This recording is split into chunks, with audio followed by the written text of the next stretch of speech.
Hello! In this video, I'm going to show you a brief overview of Canvas and its functions. When you log into Canvas, either at csufullerton.instructure.com or from your portal, you'll land on this dashboard. The dashboard is going to have any of your active courses, either published or unpublished. Published means that students can access the course. Unpublished means that students do not yet have access. To give students access to your course once you've finished designing it, you can click the big Publish button on top of any of these little square icons. This dashboard page also has a hidden menu at the top right. Every time you see 3 dots in Canvas, that means there's a little hidden menu with extra features. If you click on this one, you'll notice you can view a card view, which is the most common, a list view, and recent activity. You may also notice that your little square icons have a color overlay like this. This is the default setting. If you would like to deactivate that color overlay, you can click the 3 dots and uncheck color overlay. Next, on the right hand side, you'll see coming up. This area is going to notify you of anything that has a due date in your upcoming courses. If I zoom in on this area, you'll notice that underneath the activity name, it'll tell you the course that the activity is for, the point value, and due date. Whenever students submit any items to this, it will change from coming up to an area called To Do. You can click on the item from your to-do list and grade it in the speed grader.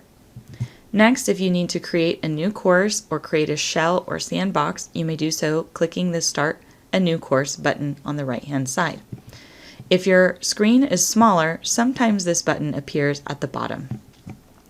You may also view grades for all of your courses by clicking the View Grades button. Next, I want to draw your attention to this blue navigation menu. Here you'll notice you have an area called Account. This is where you can change your notification settings, set your profile, add special files that are accessible to all of your courses, change your settings, and view shared content, or set up a QR for mobile login and view global announcements from Cal State Fullerton or Canvas. In another video, I'll show you how to go over your notifications and also set up your profile. Next, in the navigation menu, you'll see Dashboard, which we've already viewed. The third item from the top on your navigation menu is Courses. You'll see a list of your active courses here, but to view any of your past courses, you want to scroll down and click All Courses. In this area, you'll notice a list of any courses that are currently active, and then Past Enrollments. Past Enrollments is also where you'll find any imported courses from Titanium. Finally, you'll have a section called Future Enrollments for any upcoming courses you'll be teaching on Canvas. The next item in your global navigation is a calendar. Here you can view any items that you've assigned in your courses, which will be color-coded based on course. If I want to view a specific calendar, I can come over to the right-hand side where it says Calendar, and I can click or unclick different calendars to add them to my course calendar. For example, if I want to view Spanish 102 and 472 together, I can click both. I can also change the color of these to more easily identify them by clicking the 3 little dots in the hidden menu. For example, I could change this one to a brighter pink to make it easier for me to see. Next, at the top, we'll go over how to change different things in your calendar in another video about how to access and add events to your calendar. For now, just know that you can view it in weekly, monthly, or by agenda for upcoming items that you need to do or that are coming up in your course. You can also click the plus button to create new events or add signups, which we'll go over in another video. Next, you'll have Inbox, where you can message your students, and History. The inbox functions much like any messaging system. I'll also review that in another video. The history is something that's interesting and easy to access. It will show you any of your latest updates. So if you ever have something that you want to check or you've changed recently and you want to quickly access it, you can do so from recent history. For example, I may have viewed or made changes to my general course schedule. So if I want to go back to editing that, I can click that really quickly and I don't have to go search for it in my courses. Next is something that's really cool called Canvas Commons.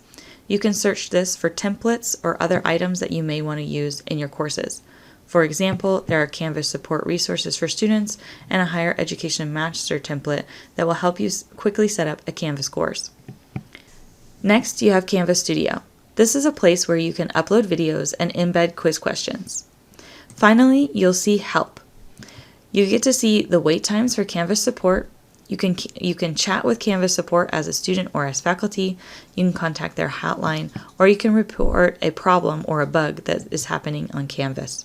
Next, you'll see You at Fullerton, which is for students, and Ask Your Instructor a Question, which is also for students. There are also COVID-19 resources, which will take you to the CSUF Coronavirus Resources page, and Training Services. This Training Services portal is extremely helpful. If you click on it, it will take you to a Training Services portal. You can start a tutorial that will take you through different Canvas training offerings and view how to use Canvas and the different things that it offers you. I really recommend exploring some of these to see how to better use Canvas, Canvas Calendar, and different things that you can do. Thank you so much for joining me today. This has been a quick overview of our Canvas functions. Check in for more videos on our FDC YouTube page.